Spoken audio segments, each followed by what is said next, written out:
Salut tout le monde, aujourd'hui on se retrouve pour voir ensemble comment il est possible de cultiver des patates douces dans son potager avec une première étape importante et pas des moindres, il s'agit de la germination.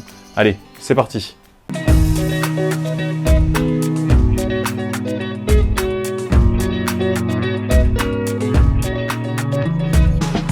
Juste avant de commencer, je tenais à vous parler d'une chaîne YouTube qu'un très bon ami à moi vient de créer et qui vaut vraiment le détour. Il s'agit de la chaîne Cartomagie. Donc c'est une chaîne dédiée au tour de magie que l'on peut faire avec un jeu de cartes. Et même si ça n'a rien à voir avec le potager, je suis sûr que les vidéos qui s'y trouvent peuvent vous intéresser.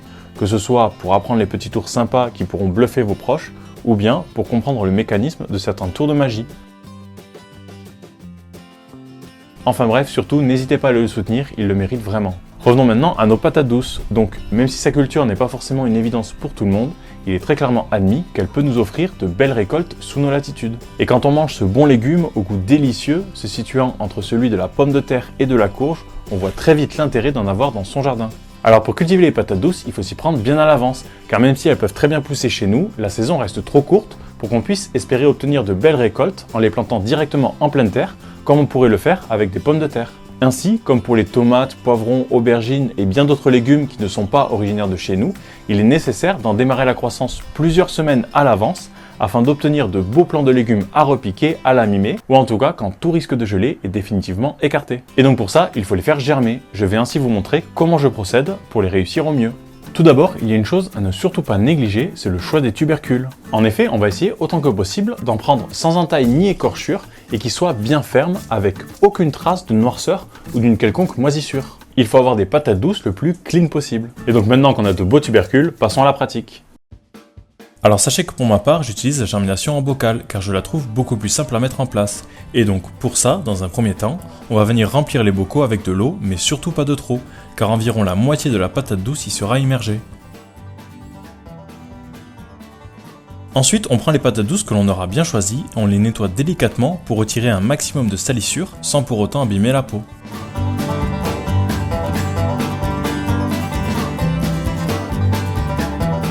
Vient à présent le moment de repérer le côté que l'on va venir immerger et pour ça, on peut s'appuyer sur différents indices. Le premier, c'est la forme. En effet, si on distingue de façon évidente un côté pointu et un autre arrondi, c'est bien souvent le côté pointu que l'on va venir immerger. Un autre indice, c'est le sens des racines. Ainsi, s'il y a encore des petites racines présentes et qu'elles vont quasiment toutes dans le même sens, il suffit alors de placer la tubercule avec les racines vers le bas. Et puis le dernier indice, c'est les départs de germination, car il peut arriver d'acheter des patates douces avec de petits germes déjà bien visibles, et sinon, il faut essayer de repérer des points de départ de germes comme ceci. Une fois que c'est fait, il suffit de placer le côté sur lequel il y a ces points de germination vers le haut. Alors bien sûr, vous pouvez très bien, et c'est même souhaitable, d'essayer de prendre en compte tous les indices précédemment cités afin de placer la patate douce de façon à garantir une germination dans les meilleures conditions. Donc à partir du moment où l'on sait dans quel sens mettre les tubercules et qu'on a bien rempli les bocaux, il n'y a plus qu'à installer tout ça et vous aurez donc besoin de cure-dents. Ainsi, il vous suffit d'en planter 3 par patate en essayant de faire en sorte qu'au moins la moitié du tubercule soit immergée.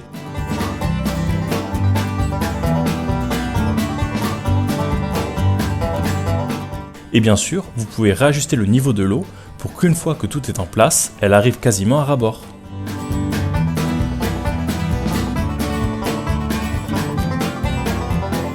À présent, vous n'avez plus qu'à disposer le tout dans une pièce chauffée avec une température comprise entre 15 et 25 degrés.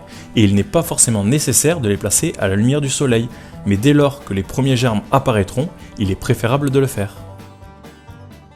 Alors une autre chose importante, pensez à vérifier l'état de votre eau et de la changer dès qu'elle commence à légèrement se troubler. Ou bien, vous pouvez le faire systématiquement toutes les semaines si vous voulez être sûr que vos patates douces n'en souffrent pas. Et si vous n'êtes pas du genre assidu, il est apparemment possible de mettre du charbon actif au fond du bocal afin de garder l'eau toujours claire. Après, je ne peux pas vous le confirmer car je ne l'ai jamais fait, mais ça vaut peut-être le coup d'essayer. Et donc, une fois qu'on a fait tout ça, on n'a plus qu'à attendre que les germes sortent, qu'ils fassent de jolies petites tiges avec de belles feuilles pour qu'on puisse ensuite les bouturer dans des godets individuels. Et ce sera le sujet d'une autre vidéo. Je me permets juste quand même de vous montrer l'évolution que vous devriez pouvoir observer sur votre tubercule.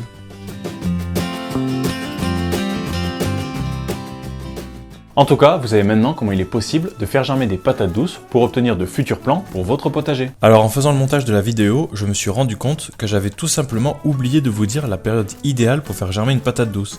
Et donc, il est préférable de le faire de début février à mi-mars. Alors sachez qu'un seul tubercule peut offrir entre 10 et 20 tiges, et donc 10 à 20 potentiels futurs plants. Ainsi, pour un potager familial d'une taille standard, une seule patate suffit largement. Après, si vous voulez voir d'autres façons de faire germer ces patates douces, je vous invite à aller voir 3 autres chaînes qui abordent également le sujet et que je vous conseille fortement. Il s'agit de Mon Potager Plaisir, le potager d'Olivier et la ferme de Cagnols. Et bien sûr, je vous mets tous les liens dans la description de la vidéo. Avant de terminer, je tenais à dire un immense merci à tous ceux qui me soutiennent sur Tipeee. Vraiment, ça m'aide et m'encourage dans ce que je fais. Donc encore une fois, merci beaucoup, vous êtes formidables. Voilà, en tout cas, j'espère que cette vidéo vous a plu et que vous avez passé un bon moment. Sur ce, je vous dis bonne continuation et à la prochaine pour de nouvelles vidéos.